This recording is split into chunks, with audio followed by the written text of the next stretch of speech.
এদের কোনো অস্তিত্ব ছিল না, এদের কোনো নাম নিশানা ছিল না, এরা কিছুই ছিল না। মাটি কি দিয়ে সৃষ্টি? পৃথিবীতে আমরা যা কিছু দেখি সবার মূল উপাদান হলো মাটি। মাটির থেকেই সমস্ত কিছু সৃষ্টি হয়েছে। বিশাল আকাশের শূন্য গর্ভে যে উড়োজাহাজ চলাচল করে, তা যে উপকরণ দিয়ে নির্মিত হয়েছে, নির্মাণকালে যেসব বস্তু ব্যবহৃত হয়েছে সেসব বস্তুর মূল উপাদান মাটির থেকে উৎপাদিত হয়েছে। সুবহানাল্লাহ।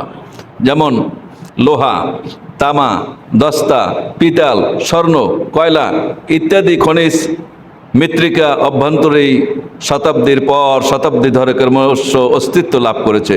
কাঠ সংগৃহীত হয় গাছ থেকে, গাছ উৎপন্ন হচ্ছে মাটির থেকে। পৃথিবীতে আমরা যা কিছু দেখছি তা মৃত্তিকা থেকেই উৎপন্ন। জাত বস্তু আল্লাহর দেয়া জ্ঞান প্রয়োগ করে পরিবর্তন করে মানুষ নবতর আবিষ্কার করছে। সুতরাং মানুষ মাটি থেকে উৎপন্ন খাদ্য আহার করে। এই মানুষ সৃষ্টি হচ্ছে মাটিতে এবং এই মানুষের খাদ্য উৎপন্ন হচ্ছে এই মাটিতে। আর আল্লাহ রাব্বুল আলামিন মানুষ পরিচালনা করছেন যে রূহ থেকে। এই রূহ হচ্ছে আসমানি, এর খাদ্য হচ্ছে আসমানি। সুবহানাল্লাহ। রুহের খাদ্য কোথায়? আসমানে। এই রুহুর খাদ্য হচ্ছে আসমানে। আসমান থেকেই রুহ খাদ্য নিয়ে এসেছে। তার নাম হচ্ছে পবিত্র কোরআনুল কারীম। কি নাম তার? পবিত্র কোরআনুল কারীম। আর দেহ যেহেতু মাটির তৈরি, এই জন্য এই মাটিতে যা সৃষ্টি হয় তা দিয়ে এই দেহ চলে। দেহ এবং দেহের অভ্যন্তরে যা কিছু আছে তা গঠিত হয়েছে গ্রহণকৃত খাদ্যের সার নির্যাস থেকে। মানুষের দেহ থেকেই শুক্র নির্গত হয়। অতএব শুক্রের মূল উপাদান হলো মাটি। এজন্যই বলা হয় মানুষ সৃষ্টি হয়েছে মাটির থেকে। মানুষের দেহ গঠনের দিকে দৃষ্টিপাত করলে বিস্ময়ের ধাক্কায় হতবাক হয়ে যেতে হয়। অসংখ্য কোষ, সেল, CELL সেল দিয়ে মানব দেহ গঠিত করেছেন আল্লাহ, যিনি হলেন রব। লক্ষ লক্ষ কোষের মাধ্যমে গঠিত মানুষের দেহ সৃষ্টি নৈপুণ্যতা এক অদ্ভুত জটিল সৃষ্টি। বিশাল একটি ইমারত যেমন একটি ইটের পর একটি ইট সাজিয়ে নির্মাণ করা হয়, তদ্রূপ মানুষের দেহ কোষের পর কোষ বিন্যাসের মাধ্যমে মানুষের দেহ কাঠামো গড়ে তুলেছেন আল্লাহ রাব্বুল আলামিন। এই অসংখ্য কোষ সর্বপ্রথম বিস্তৃত লাভ করেছে একটি মাত্র কোষ থেকে। কতটি কোষ থেকে? একটি মাত্র কোষ থেকে। সূচনায় যা ছিল একটি পুরুষ প্রজনন কোষ, যাকে বলা হয় শুক্রাণু, এবং আরেকটি স্ত্রী প্রজনন কোষ, যাকে বলা হয়েছে ডিম্বাণু। এই দুটি কোষের মিলিত হওয়াকে বলা হয়েছে নিষেক। এ দুটো কোষ মিলিত হয়ে যে কোষটি উৎপন্ন হয়েছে তাকে বলা হয়েছে জাইগেট। বিভাজনের মাধ্যমে এই জাইগেট মহান আল্লাহর নির্দেশক্রমে মাতৃগর্ভে বৃদ্ধি লাভ করতে থাকে। মাতৃগর্ভের যে স্থানটির নাম জরায়ু, সেখানে তা স্থানান্তরিত হয়ে যায় এবং এটাকেই বলা হয় তাকে ভ্রণ। এই কাজটি যিনি সুসম্পন্নরূপে করেছেন তার নাম হচ্ছে রব। আলহামদুলিল্লাহি রাব্বিল আলামিন। তার নাম রব। এরপর আল্লাহ রাব্বুল আলামিন বলছেন, মাতৃগর্ভে আল্লাহ তাআলা ব্যবস্থাপনায় ভ্রণ বৃদ্ধি লাভ করতে থাকে। এভাবে প্রায় 40 সপ্তাহ পর্যন্ত 280 দিন বা আরও কিছু কম সময়ের ব্যবধানে অপূর্ব সুন্দর মানব শিশু পৃথিবীতে আগমন করে। রব্বুল আলামিন বলছেন, খলাকাল ইনসানা মিন নুতফা। তিনি মানুষকে এক ক্ষুদ্র বিন্দু থেকে সৃষ্টি করেছেন। সূরা আন-নাহলের 4 নম্বর আয়াতে আল্লাহ পাক কথাটি বলেছেন। এই আয়াতে নুতফা শব্দ ব্যবহৃত হয়েছে। এই শব্দটির অনেক ধরনের অর্থ হতে পারে, যা যথাস্থানে প্রযোজ্য, কিন্তু সাধারণত নুতফা শব্দ দ্বারা শুক্রাণু এবং ডিম্বাণুকে বোঝানো হয়েছে। মহান আল্লাহর নির্দেশে যে সমস্ত কোষ একটির পর আরেকটি সজ্জিত হয়ে মানব দেহ গঠিত হয়, তার ভেতরে নানা ধরনের জৈব পদার্থ বিদ্যমান থাকে। এসব পদার্থকে 2 ভাগে বিভক্ত করা যেতে পারে এবং তার একটিকে বলা হয়েছে সাইটোপ্লাজম, অপরটিকে বলা হয়েছে নিউক্লিয়াস। এই নিউক্লিয়াসের মধ্যে অবস্থান করছে মূলত যে জিনিসটি, তা হচ্ছে প্রাণী জগতের বংশগতির ধারক বাহক। মহান আল্লাহ রাব্বুল আলামিন প্রতিটি প্রাণীর ডিএনএকে ভিন্ন বৈশিষ্ট্য দান করেছেন। সুবহানাল্লাহ। প্রতিটি প্রাণীকেই আল্লাহ রাব্বুল আলামিন যে ডিএনএ দিয়েছেন তা আলাদা আলাদা বৈশিষ্ট্য দান করেছেন। ফলে একটি প্রাণীর গর্ভ থেকে ভিন্ন জাতের প্রাণীর আরেকটি জন্ম নেয় না। আল্লাহু আকবার। তা না হলে কত সমস্যা হতো। কিন্তু আল্লাহ পাক এমনভাবে ডিএনএ সেট করেছেন, যার যেই বংশ যেই দ্বারা সেই দ্বারা দিয়ে আবার এই বাচ্চা হবে, কিন্তু এক বংশের ভিতরে আরেক বংশ যাইয়ে বাচ্চা বিস্তার করতে পারে না। সুবহানাল্লাহ, সুবহানাল্লাহ বিহামদি। নারী দেহের প্রত্যেকটি ডিম্বাণুর মধ্যে পুরুষ দেহের একটি শুক্রাণু প্রবেশ করে নিষেক ঘটাতে সক্ষম হলেই ভ্রূণ সৃষ্টি হয়, অতঃপর এই ভ্রূণ নানা স্তর অতিক্রম করতে থাকে। আর এগুলো যিনি সুনিপুণ দক্ষতার সাথে সম্পাদিত করেন তিনি হলেন আমাদের রব। সুবহানাল্লাহ। তিনটি অন্ধকারাচ্ছন্ন স্তর অতিক্রম করে এই মানুষকে মাতৃগর্ভ থেকে পৃথিবীতে নিয়ে আসা হয়েছে। আধুনিক ভ্রূণ তত্ত্ববিজ্ঞান মাতৃগর্ভে অত্যন্ত নিবিড়ভাবে ভ্রূণ বিকাশের স্তরগুলো পর্যবেক্ষণ করে দেখেছেন। যে যে তিনটি স্তরের কথা কোরআন বলছে তার প্রতিটি স্তর তিনটি পর্দা দিয়ে সুরক্ষিত করা হয়েছে। সুবহানাল্লাহ। কয়টি পর্দা দিয়ে? তিনটি পর্দা দিয়ে সুরক্ষিত করেছে। এসব পর্দা মানব শিশুকে দেহ সম্পর্কিত নানা ধরনের সুযোগ সুবিধা প্রদান করছে। এই বিস্ময়কর ব্যবস্থা যিনি সুচারুরূপে সম্পাদন করেছেন তিনি হলেন আমাদের রব। তিনি কে? তিনি হচ্ছেন আমাদের রব। বর্তমান মেডিকেল সায়েন্স এই তিনটি অন্ধকারাচ্ছন্ন আবরণকে বলছে জাইগেট, ব্লাস্টোলিস্ট ও ফিটাস। বিজ্ঞানীদের গবেষণা অনুসারে প্রতিটি মানুষের দেহে যে কোষ রয়েছে তার ভেতরে 23 জোড়া বা 46টি ক্রোমোজোম বিদ্যমান। মানব শিশুর সূচনায় দেহ কোষে 23টি ক্রোমোজোমের সরবরাহ হয় পিতার শুক্রাণু থেকে, এবং আরও 23টি ক্রোমোজোম সরবরাহ করা হয় মায়ের ডিম্বাণু থেকে। এই 46টি ক্রোমোজোমের মধ্যে 23টিকে বলা হয় দেহ ক্রোমোজোম, এবং দেহ ক্রোমোজোমের মধ্যে 22 জোড়া ক্রোমোজোমের আকার ও কর্ম সম্পাদন করার ক্ষমতা এক অভিন্ন। এই এক অভিন্ন ক্রোমোজোম মানব শিশুর দেহে সংক্রান্ত বৈশিষ্ট্য নিয়ন্ত্রণ করে থাকে। সুবহানাল্লাহ। তারপর আরও যে 23 জোড়া ক্রোমোজোম অবশিষ্ট থাকে তাকে বলা হয় লিঙ্গ নির্ধারক ক্রোমোজোম। এগুলো মানব শিশুর যৌন বৈশিষ্ট্য অর্থাৎ পুরুষ হবে না নারী হবে তা নিয়ন্ত্রণ করে। আল্লাহু আকবার। এই 23টি ক্রোমোজোমকে দুই ভাগে বিভক্ত করা হয়েছে। এর একটি হলো মেইল ক্রোমোজোম, অপরটি হলো ফিমেল ক্রোমোজোম। বিজ্ঞানীগণ মেইল ক্রোমোজোমের পরিচিতি তুলে ধরেছেন ইংরেজি অক্ষরের ওয়াই এর মতো, ওয়াই অক্ষর দিয়ে, এবং ফিমেল ক্রোমোজোমের পরিচয় দিয়েছেন ইংরেজি অক্ষরের এক্স অক্ষরের মতো। অর্থাৎ নারীর যৌন ক্রোমোজোমের সাংকেতিক চিহ্ন হলো দুটো এক্স, পক্ষান্তরে পুরুষের যৌন ক্রোমোজোমের জোড়ায় একটি এক্স ও অন্যটি ওয়াই বিদ্যমান রয়েছে। এভাবে পুরুষের যৌন ক্রোমোজোমের পরিচিতি দেওয়া হয়েছে একটি এক্স ও একটি ওয়াই দিয়ে। এই যৌন ক্রোমোজোমের কারণেই পুরুষ ও নারীর মধ্যে দেহগত বাহ্যিক আকৃতি বৈশিষ্ট্য এবং শরীরের অভ্যন্তরীণ পার্থক্য নির্দেশ করা হয়েছে।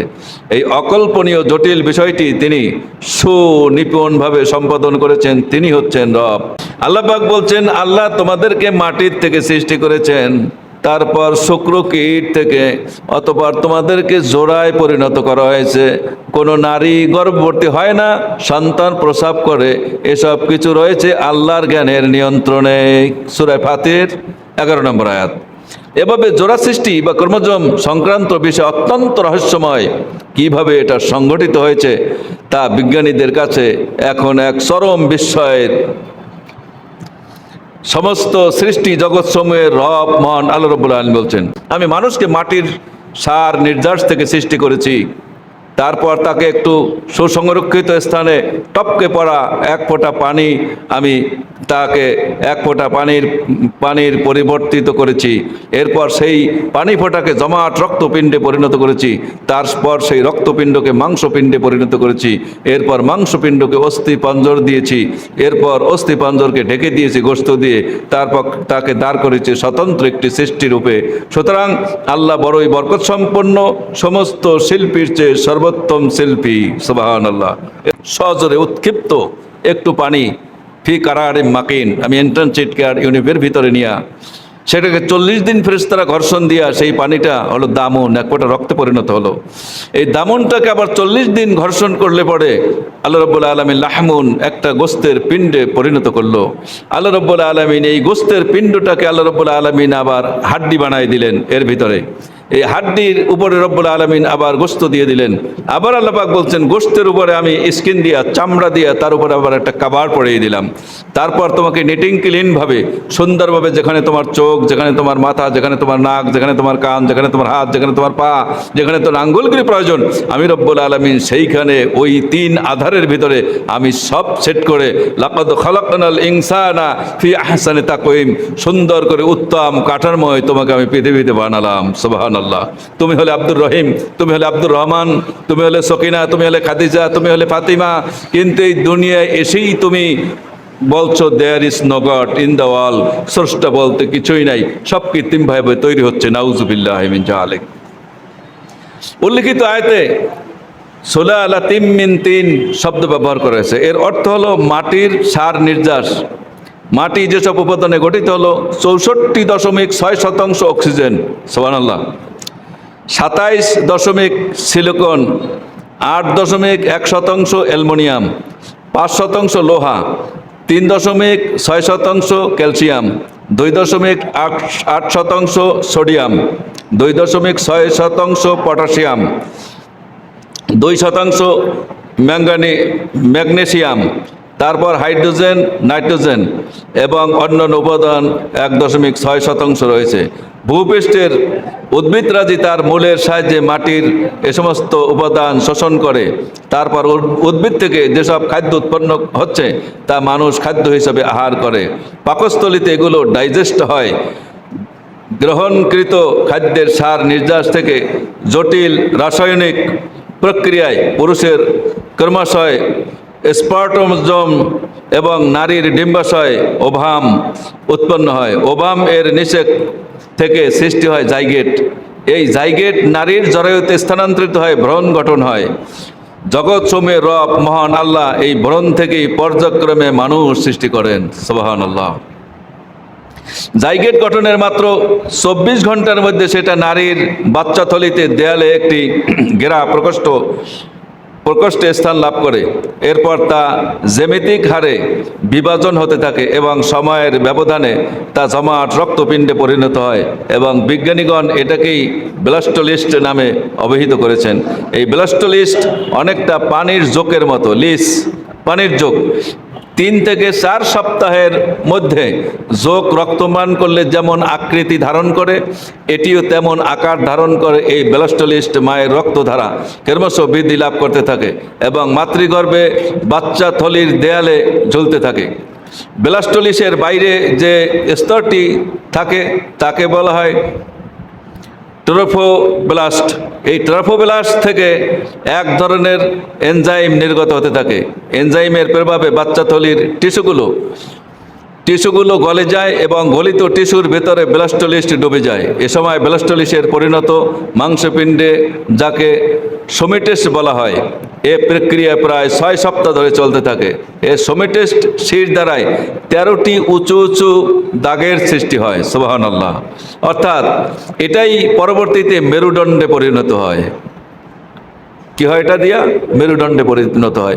অথচ একটি জোকের মতো এইটাকে আল্লাহ রাব্বুল আলামিন 13টি দাগ সৃষ্টি করে যেই মেরুদণ্ড সৃষ্টি করলেন, ডাক্তাররা হতবাক হয়ে যায় যে এই মেরুদণ্ডের উপরে 2 থেকে 2.5 মণ বোঝা মানুষ পিঠে করে বহন করে। আল্লাহু আকবার। চিন্তা করেছেন এত একটা নরবরে একটা কল, এইটার উপরে 2 থেকে 2.5 মণ বোঝা একটা মানুষ বহন করে, কিন্তু তার মধ্যে আল্লাহ রাব্বুল আলামিন সেটাকে সক্রিয় করে দেন, সে নিয়ে এক জায়গা থেকে অন্য জায়গায় নিতে সক্ষম হয়।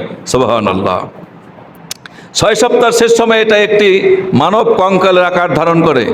12 সপ্তাহের মধ্যে ভ্রূণের একটি ক্ষুদ্র অথচ পরিপূর্ণ কঙ্কাল গঠিত হয় এবং এই কঙ্কালে সর্বোচ্চ 360টি জোড়া থাকে। কঙ্কালে জোড়া থাকে কয়টা? মানুষের শরীরের ভিতরে 360টি জোড়া আছে। মানুষের কঙ্কাল সর্বমোট 206টি হাড় দিয়ে গঠিত। মানুষের কঙ্কাল সর্বমোট 206টি হাড়। কয়টা হাড় মানুষের শরীরে? 206 খান হাড় আছে। 8 সপ্তাহের শেষের দিকে তা একটি পরিপূর্ণ মানব শিশুর আকারে ধারণ করে এবং ভ্রূণ তখন নড়াচড়া করতে সক্ষম হয়। সুবহানাল্লাহ। এই প্রক্রিয়া যিনি অত্যন্ত সুচারুরূপে সম্পাদন করেছেন তিনি হচ্ছেন রব, তার নাম হচ্ছে রব। আল্লাহ রাব্বুল আলামিন সর্বোত্তম রব। ভ্রূণকে রেখেছিলেন এমন এক স্থানে যেখানে কোনো ধরনের রোগ শিশুকে আক্রান্ত করতে পারে না। এই স্থানটিকে কোরআনে বলা হয়েছে কারারিম মাকিন, ইন্টেনসিভ কেয়ার ইউনিট, সুরক্ষিত জায়গা। সেখান থেকে শিশুকে যখন পৃথিবীতে নিয়ে আসা হলো, তখন তার অবস্থা সম্পর্কে পবিত্র কোরআন আল্লাহ রাব্বুল আলামিন বলছেন, আল্লাহ পাক বলছেন, আমি মানুষকে এমন এক অবস্থায় তার মায়ের গর্ভের থেকে এই পৃথিবীতে নিয়ে এসেছি যে সময় তার কোনো চেতনাই ছিল না। পেটের ক্ষুধায় প্রাণষ্টগত হলেও তার বলার ক্ষমতা ছিল না। ওয়া ওয়া কান্না ছাড়া তার কোনো ভাষা ছিল না। তার ক্ষুধা পেয়েছে সেই কথাটা কাউকে বলতে পারেনি, কিন্তু ওই সময় আমি রব্বুল আলামিন তাকে তিনটা জিনিস দান করেছি। قُلْ هُوَ الَّذِي أَنشَأَكُمْ وَجَعَلَ لَكُمُ السَّمْعَ وَالْأَبْصَارَ وَالْأَفْئِدَةَ قَلِيلًا مَا تَشْكُرُونَ। আল্লাহ পাক বলেছেন, আমি রব্বুল আলামিন সেই সময় তাকে দৃষ্টি শক্তি দিয়েছি, শ্রবণ শক্তি দিয়েছি, ঘ্রাণ শক্তি দিয়েছি। আমি রব্বুল আলামিন সে ভালো মন্দ বোঝার ক্ষমতা আমি রব্বুল আলামিন তাকে দান করেছি। নবজাত শিশু জন্মগ্রহণ করার পরেই আপনি তাকে ধমক দেবেন, কাঁদবে কিনা? আপনি তাকে আদর করবেন, ভালোবাসা দেবেন, কান্না থেমে যাবে। তা আল্লাহ পাক বলল যে ওকে আমি আকল দিয়েছি, বুদ্ধি দিয়েছি, বিবেক দিয়েছি, ওকে আমি কমন সেন্স দিয়েছি। ও বুঝতে পারে তুমি তার সঙ্গে ভালো ব্যবহার করো না খারাপ ব্যবহার করো। মায়ের গর্ভে শিশু আসলে এই যে 40 দিন পর যে ভ্রূণ সৃষ্টি হলো, তৈরি হলো, এরপর মায়ের সাথে শাশুড়ি কি আচরণ করে, ভালো না খারাপ? শ্বশুর কি আচরণ করে, ভালো না খারাপ? তার স্বামী কি আচরণ করে, ভালো না খারাপ? তার প্রতিবেশী কি আচরণ করে, ভালো না খারাপ? যদি ওই মহিলাকে মা শাশুড়ি খারাপ বলে, তারপর শ্বশুর খারাপ বলে, স্বামী খারাপ বলে, প্রতিবেশী খারাপ বলে, ওই বাচ্চাটা পৃথিবীতে জন্মগ্রহণ করে মাকে ভালোবাসবে না। আল্লাহু আকবার বলেন। তার মানে হচ্ছে তার জানা হয়ে গেছে গর্ভের থেকেই যে তার মা ভালো না।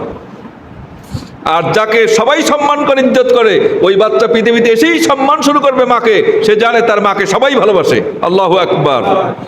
এরপর মা এই 40 দিন পরে যদি কোরআন তেলাওয়াত করে থাকেন, যদি আল্লাহওয়ালাদের জীবনী অনুসরণ করে থাকেন, নবীর জীবনী অনুসরণ করে থাকেন, খাদিজা, আয়েশা এবং ফাতিমার জীবনী যদি পড়ে থাকেন, তাদের চরিত্র গঠন যেভাবে হয়েছে এই বাচ্চার চরিত্র সেভাবে হবে। উনি যদি কোরআন তেলাওয়াত করেন, তো এই বাচ্চাকে যদি স্কুলেও দেওয়া হয় আর মাদ্রাসার পাশ থেকে যদি ওই বাচ্চা যায়, তাহলে থমকে দাঁড়াবে, আমি যেন এই কোরআন তেলাওয়াত কোথায় শুনেছি। আল্লাহু আকবার। গায়লাম শেষ যে আমি যেন এই কোরআন কোথায় শুনেছি, কোন জায়গায় এই কোরআন তিনি খুঁজতে থাকবেন। কোরআন তার জীবনে তিনি শিখবেন। বলেন আল্লাহু আকবার। সেইতে যদি তার বৃদ্ধ বয়স হয় তবুও তিনি কোরআন শিখবেন। তার কারণ হচ্ছে সে মায়ের গর্ভে বসে যে কোরআন তেলাওয়াত শুনেছিল, সেই কারণে এখন সে কোরআন খুঁজে বেড়াচ্ছে। আর একটা মা নর্তকী, নাচছে, গাইছে, সারেগামা পাদানিসা করছে, কোরআনের ধারে কাছে যায় না, নামাজ রোজা নাই, আল্লাহ নাই, নবী নাই, পর্দা নাই, কিচ্ছু নাই। ও কোরআনের ধারক বাহক, কিচ্ছু কানে শুনতে পারে নাই, কোরআনের কিচ্ছু শুনতে পারে নাই। এই লোকটাকে, এই বাচ্চাটা জন্মগ্রহণ করলে যদি আপনি মাদ্রাসায় দিয়ে আসেন, কোথায়? মাদ্রাসায় দিয়ে আসেন, ও মাদ্রাসায় থাকবে না। আল্লাহর কসম, ও মাদ্রাসায় থাকবে না। ও যদি হাফেজ হয়, মাওলানা হয়, ওর দ্বারা কোনো আমল হবে না। দেখছেন মাঝে মধ্যে হাফেজ মাওলানা উল্টোপাল্টা করে, দেখছেন? কারণ হচ্ছে এখানে গোড়ায় দোষ আছে। তো ওরে দিয়ে কিছু কাজ হবে না। ও খুঁজবে কোথায় গান আছে, কোথায় মদ আছে, কোথায় গাঁজা আছে, কোথায় হিরোইন আছে, কোথায় আপিং আছে, কোথায় ভাঙ আছে, কোথায় খারাপ লোক আছে, ও সেগুলি খুঁজতে থাকবে। এগুলি সর্বপ্রথম যখন বাচ্চা মায়ের গর্ভে থাকে, আল্লাহ রাব্বুল আলামিন সেখান থেকে ট্রেনিং দিয়া তারপর তাকে পৃথিবীতে বের করে আনেন। সুবহানাল্লাহ। আল্লাহ রাব্বুল আলামিনের পবিত্র কোরআনুল কারীম থেকে আমরা যেই জিনিসগুলি শুনলাম, আমাদেরকে আল্লাহ রাব্বুল আলামিন আমল করার তৌফিক দান করুক। আমা তৌফিক ইল্লা বিল্লাহ। আসসালামু আলাইকুম ওয়া রাহমাতুল্লাহি ওয়া বারাকাতুহু।